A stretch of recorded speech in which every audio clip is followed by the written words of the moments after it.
So hello বন্ধুরা, কেমন আছো তোমরা সবাই? আর নববর্ষ সবার কেমন কাটছে?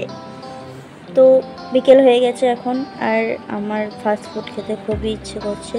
আর আমার মতো কার কার বিকেল হলেই ফাস্টফুড খেতে ইচ্ছে করে আমাকে জানাবে।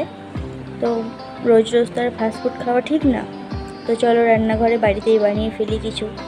তো আমি এখানে ফুলকপি, গাজর, বিনস, লঙ্কা সব সবজিগুলো কেটে নিয়েছি। আর এখানে পাস্তাটা সেদ্ধ হচ্ছে। তো এখানে আমার পাস্তা সেদ্ধ হয়ে গিয়েছে, আর এদিকে তেলটাও গরম হয়ে গেছে। তো তেলের মধ্যে সব সবজিগুলো দিয়ে দিলাম। সবজিগুলো ভাজা ভাজা হয়ে এলে তাতে পাস্তাগুলো দিয়ে দেবো। তারপর ভালোভাবে নেড়ে মিক্স করে নিলাম। তারপর পরিমাণ মতো নুন দিয়ে দিলাম, আর একটু সয়া সস দিয়ে দিলাম।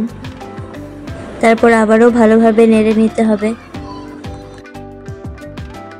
আর আমার বাড়িতে যেহেতু সবাই পেঁয়াজ ডিম খায় না, তাই এটা আমাকে আলাদাভাবেই বানাতে হয়েছিল। তো এখানে পেঁয়াজগুলো লাল লালভাবে ভাজা হয়ে গেলে ডিমটা দিয়ে এরকম ঝুড়ো ঝুড়ো হয়ে এলে তারপর পাস্তাটার সাথে মিক্স করে দিয়ে ওপরে সস দিয়ে তৈরি আমার টেস্ট পাস্তা।